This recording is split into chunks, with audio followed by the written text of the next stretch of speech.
So take a look at most modern business plans today. What do you see? You're probably going to see a whole lot of straight lines. We've got this fundamental delusion built right into corporate management. It's the assumption that, hey, if I just double my input, I'm automatically going to double my output, right? We love thinking in simple linear steps. A leads to B, B leads to C. But honestly, look at your window. Do you see perfectly straight lines anywhere in nature? Not really. And yet we force all of our complex business intelligence into these rigid step-by-step processes. We expect these perfectly proportional relationships between effort and reward.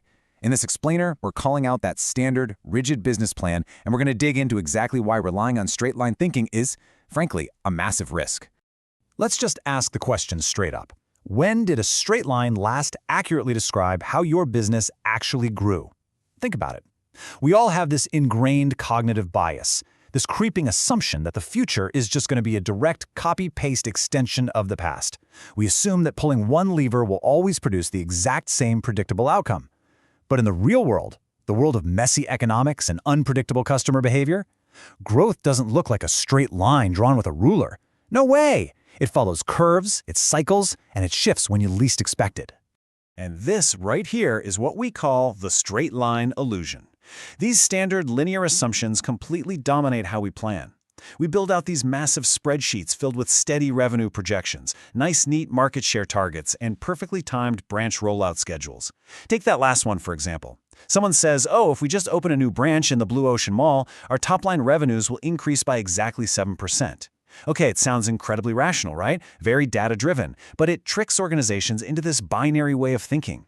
It assumes a straightforward cause and effect is just going to play out without a single hitch. It completely blinds us to the actual messy complexity of the real business environment.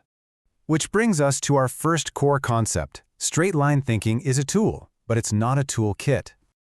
Straight-line thinking is absolutely a required tool. Think of it like the management hammer. You absolutely need a hammer for straightforward, predictable tasks. Things like following an audit checklist, managing a routine project, or executing a strict recipe. In those cases, the clarity of a straight line is great. It cuts right through the mental clutter. But, and this is a big but, when you take that same rigid hammer and start swinging it at complex adaptive systems, which, by the way, is exactly what your market actually is, well, you're going to run into massive trouble. You suddenly become completely blind to things like feedback loops, unexpected delays, nonlinear dynamics, and sudden out-of-nowhere disruptions. So how do we fix this? That brings us to concept 2, systems thinking and continuous reframing. To really survive nonlinear markets, we've got to shift our entire paradigm. Let's look at the Red Oak Bank thought experiment to see how this plays out. Say step 1 is the bank introduces an AI-assisted customer service bot. Now your typical linear thinker looks at that and goes, awesome. Costs go down, profits go up, done. But a systems thinker, they immediately jump to step 2. How is the competition going to react? Are they going to launch a better AI? Or maybe they go the opposite route and bring back premium human-to-human service just to stand out. Okay, so step 3. Red Oak Bank pivots and decides to offer interest on current accounts. Well, step 4. Do the other banks follow suit and accidentally trigger a massive price war? You see, systems operate with these cascading ripple effects. They demand out-of-the-box, frankly, sometimes counterintuitive thinking, instead of just step-by-step predictability. Which leaves us to an inescapable truth. A strategy is not a plan.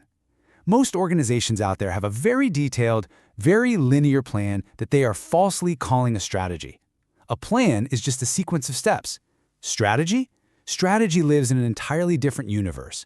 It requires a level of thinking that actually anticipates disruption. It respects complexity. It fully embraces the fact that the playing field is literally shifting beneath your feet as we speak. Let's move on to our third concept and hear from the authorities on this, Lawrence Friedman and Henry Mintzberg. They completely dismantle this idea of the rigid blueprint. Let's start with Lawrence Friedman. In his massive book, Strategy: A History, he argues that true strategy is, above all else, highly adaptive.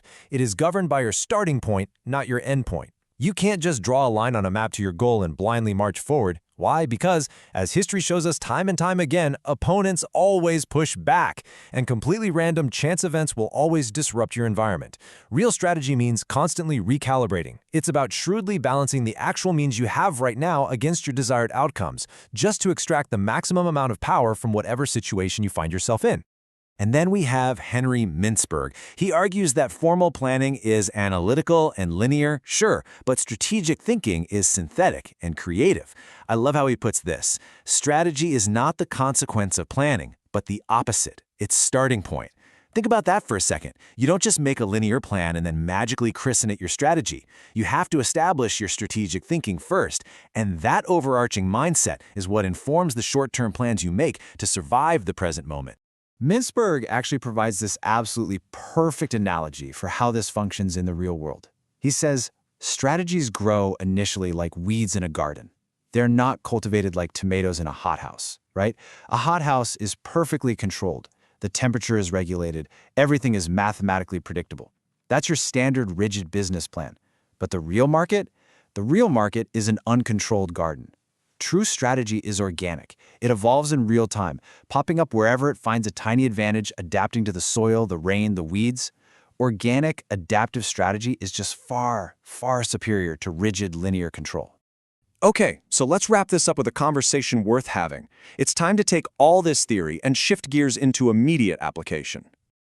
Guys, it's really time to stop playing make-believe with linear plans. If your organization is running a fixed plan that's built on straight-line assumptions in a completely nonlinear market, you need some real strategic insight.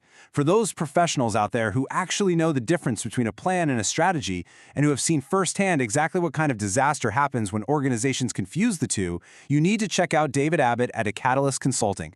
You can visit them at www.acatalyst.co.ke. That is exactly the kind of conversation you want to be having right now. So, as we close out this explainer, I want you to take a hard, honest look at your own operations. Look at your boardroom discussions, look at your outlook for the next year, and ask yourself this. Is your organization just running a rigid plan, or are you truly growing an adaptive strategy? Honestly, how you answer that is likely going to determine exactly where your business stands a decade from now. Thanks for joining me on this one, and remember, keep rethinking those straight lines.